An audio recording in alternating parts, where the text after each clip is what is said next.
네, 안녕하세요. 치도입니다. 오늘은 삼성전자 설비기술 같이 알아볼 거고요.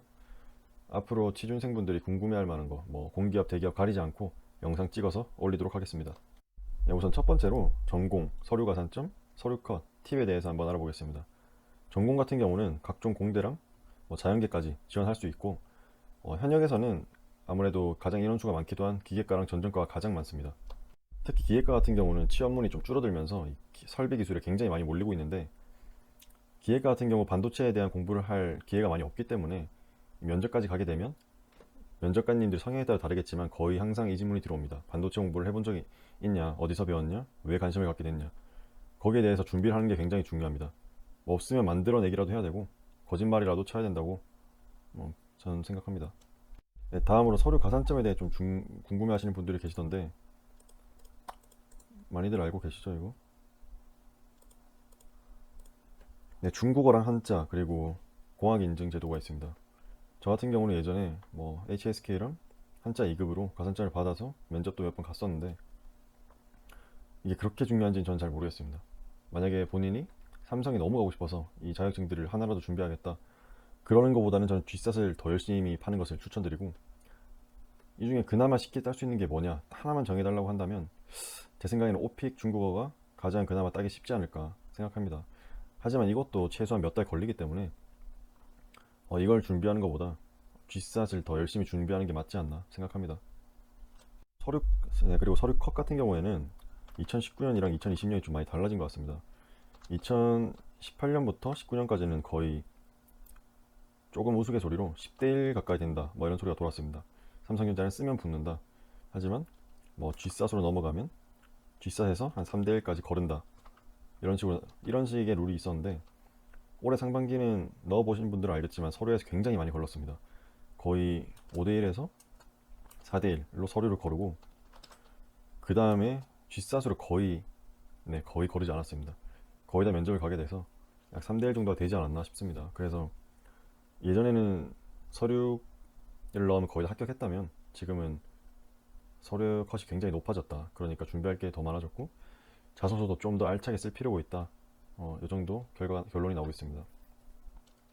그리고 제가 알고 있는 팁 같은 경우에는 앞서 말씀드린 기계과나 다른 자연계 등등의 반도체를 접할 수 없는 분들이 요새는 비싼 돈을 주고 실제로 클린룸에서 수료증을 따내기도 하죠. 그런 것들 대신해서 무료로 받을 수 있는 강의가 하나 있습니다.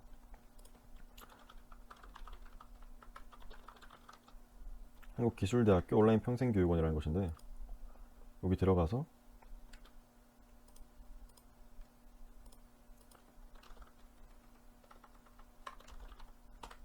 반도체라고 쳐보면 반도체 공정 개발이나 공정 기초 이런 것들이 있습니다. 여기 보면은 10월 1일부터 시작된다고 되어 있죠. 지금은 이런 것들은 거의 다 수료증 발급이 됩니다.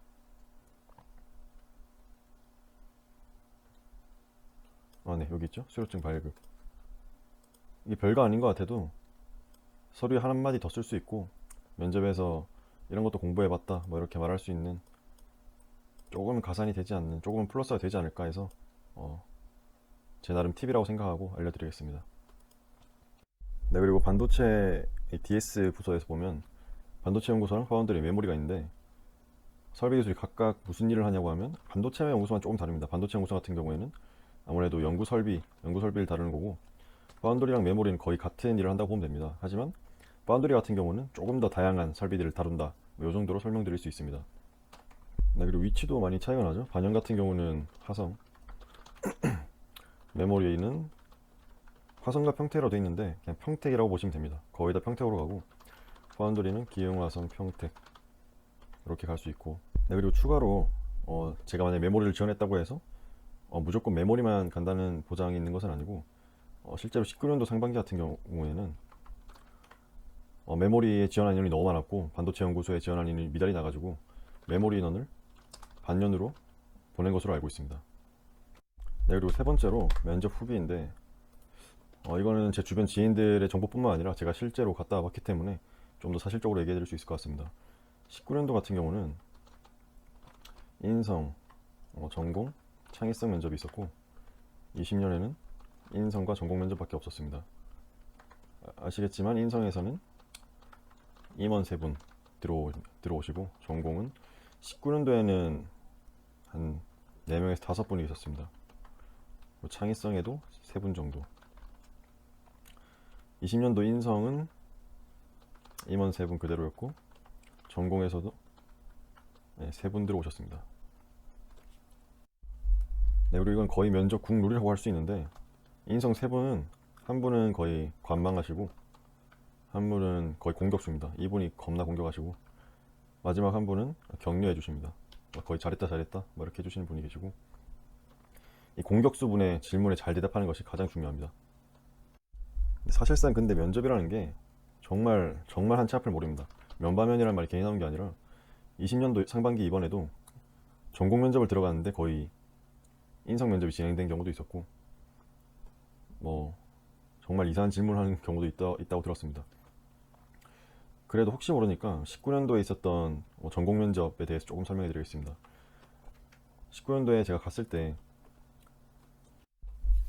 이제 몇 명 저희 같은 조원들을 데리고 다른 곳으로 데려갑니다. 그리고 앉힌 다음에 A4용지 한 장씩 주는데 보면은 이렇게 문제가 3개가 있습니다. 하나가 어떤 문제가 있고 끝에 기계라고 되어 있습니다. 두 번째가 뭐라고 되어 있고 전자 뭐 이렇게 되어 있었던 것 같습니다. 그리고 되어 있고 화공.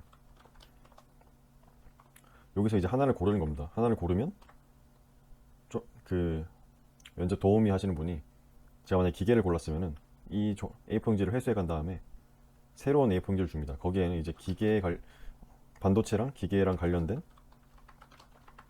문제 3개가 이렇게 있습니다. 하나, 둘, 셋. 그리고 이 3개를 정확히 기억이 안 나는데 한 제한 시간 안에 풀고 다시 강당에 가서 대기하다가 제 차례가 되면 이제 PT 면접을 하러 가는 겁니다. 제가 생각하는 19년도는 굉장히 체계적으로 진행됐었고 20년도에 진행됐던 전공 면접 같은 경우는 이런 게 전혀 없었습니다. 마치 인성 면접을 보러 가듯이 그냥 들어간 다음에 면접관님께서 무슨 과냐 질문을 하시면 무슨 과다 하니까 기본적인 거 물어보시고 저 같은 경우는 전공, 반도체, 공정, 현재 하는 일 모든 것을 물어보셨습니다. 그래서 정말 면바면인 게 저랑 같이 들어갔던 같은 조원은 전공도 안 물어보고 반도체도 안 물어보고 그냥 인성 하다 나왔다고 하더라고요. 그래서 뭐 가늠할 수 없지만 직무, 전공, 반도체 공부는 정말 끊임없이 해야 된다. 뭐 이 정도밖에 말을 해드릴 게 없는 것 같습니다. 그리고 이게 깡다오가 굉장히 중요한 게 사실상 제가 만약에 기계를 전공했는데 면접관님들이 뭐 전전 출신이고 다른 뭐가 있죠? 화공 이분도 뭐 전전 출신이다. 이런 기계에 대해 저보다 아마 모를 거지 않습니까? 그렇기 때문에 쭈뼛쭈뼛 하는 것보다 그냥 당연히 맞다는 듯이 얘기하는 게 훨씬 중요합니다. 그래서 면접은 자신감입니다. 면전이 아니라 면접이죠. 그리고 조금 팁을 드리자면 다들 준비하시겠지만 8대 공정이 있지 않습니까? 반도체 8대 공정이 있는데 이 설비 기술하는 직무가 어떤 한 파트를 맡게 됩니다. 예를 들어서 뭐 애칭을 맡게 되면 여기 있는 장비를 이제 평생 제가 관리하는 건데 면접 때 어떤 공정을 하고 싶다 뭐 때문에 뭐 이렇게 준비를 해가면 면접관님들이 훨씬 좋게 볼 거라고 생각합니다. 네, 그리고 연봉, 돈에 가는 게 가장 중요하죠. 돈은 솔직히 어떻게 말씀드릴 수가 없는 게 제 주변 현직자들만 봐도 굉장히 이 범위가 좀 다릅니다. 우선 메모리 파운드리 자체도 돈을 받는 액수 자체가 틀리고 이게 반도체 자체가 성과급이 굉장히 중요한데 성과급 차이에 따라 크게는 1,000만 차이도 나기도 합니다. 그렇기 때문에 뭐 어떻게 말씀드릴 수는 없지만 뭐 학사 출신 좀 간단하게 말씀드려서 월급 400이 넘는 400 이상의 직장, 몇 안 되는 직장이라고 할 수 있고 뭐 많은 대기업이 있지만 다른 기업들보다 가장 직원들을 우대해주고 일한 만큼 보상해주는 회사가 아닐까 생각합니다. 네, 그리고 다섯 번째로 근무 체계랑 단점입니다. 당연히 뭐 좋은 것만 있는 건 아니겠죠? 이 설비기술이라는 직무가 은근히 퇴사율이 높은 이유가 이 근무 체계를 감당하지 못해서입니다. 3주 3교대 근무를 돌게 되는데, 네, 데이 스윙, 지화 이렇게 돌 수 있습니다. 이게 생각보다 굉장히 힘듭니다. 그리고 뿐만 아니라 거의 한 달에 두 번 특근 기본이라고 할 수 있고, 대부분 세 번. 그러면 한 달 휴일이 6일 정도가 기본인 걸로 알고 있습니다. 이렇게 되면 한 달에 토요일, 일요일을 다 쉬지도 못하는 거죠. 지금 취업을 준비하시는 분들께서는 붙여주면 감사하다 이러고 준비하시겠지만 저도 그랬고, 하지만 막상 오고 나서 이 근무 체계를 못 견디시는 분이 굉장히 많습니다. 제가 대충 달력에 한번 표현해 보도록 하겠습니다. 네, 일반적으로 근무가 어떻게 돌아가냐면 우선 쉬는 날을 뭐 이렇게 표시해 보도록 하겠습니다. 일요일을 다 쉰다 보고, 그리고 월요일 하루를 쉰다, 이렇게 6일을 쉬는데, 이렇게 GY가 돌아갑니다. 이게 GY.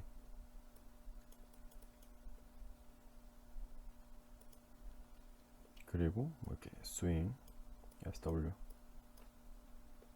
그리고 밑에가 데이. 근무가 이런 식으로 돌아갑니다. 그러면은 이게 일주일마다 시간대가 바뀌게 되죠. 일하는 시간대가. 이번 주에 제가 새벽 6시에서 뭐 오후 2시까지 일을 했다. 이틀 쉬고는 다시 바이오리듬을 바꿔서 오후 2시부터 10시까지 일하고, 그 다음 주에는 밤 10시부터 새벽 6시까지 야간 일을 하는 겁니다. 돈을 많이 주는 이유가 있겠죠. 그리고 추가적인 단점을 얘기하자면, 네, 아무래도 클린룸에서 일을 합니다. 이게 어떤 몸에 얼마나 해로울지 아무도 모르는 거고요. 뭐 짧으면 1, 2년이면 괜찮겠지만 뭐 최소 5년 이상 일을 할 테니까 아무래도 좀 불안한 게 있죠. 그리고 한참 이 선배들 중에는 고졸 출신도 있습니다. 여기서 오는 현타도 조금 있을 거고, 이 F 직군이라고 하죠. F 직군을 못 견뎌서 징징거리는 징징이들이 많다고 합니다. 제가 이제 마지막으로 블라인드에 나오는 현직자 목소리들을 보여드릴 텐데, 블라인드에 그런 분들이 굉장히 많고, 저는 조금은 재미삼아 보여드리는 거지만 블라인드 자체가 원래 어떤 회사든 자기 회사 욕하는 사람이 대다수기 때문에 너무 심각하게 보진 말았으면 좋겠습니다. 네, 이제 블라인드에서 캡처해온 건데, 징징이들 짜증난다고 하셨죠? 현직자십니다.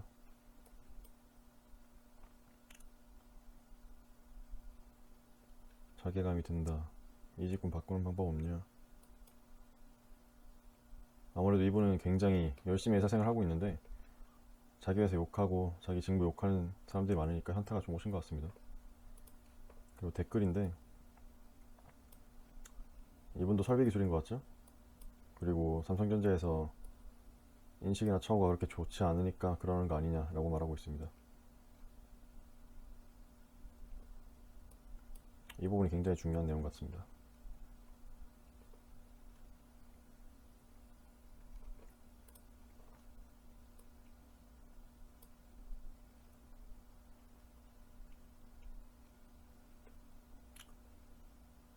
대한민국에서 대조를 하는 일 중에 설비만큼 빡신 일이 몇이나 될 거라 생각하냐?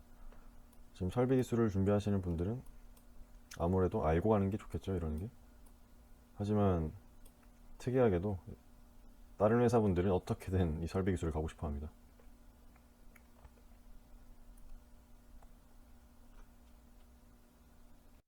네, 오늘은 삼성전자 설비 기술에 대해 좀 알아보았고요.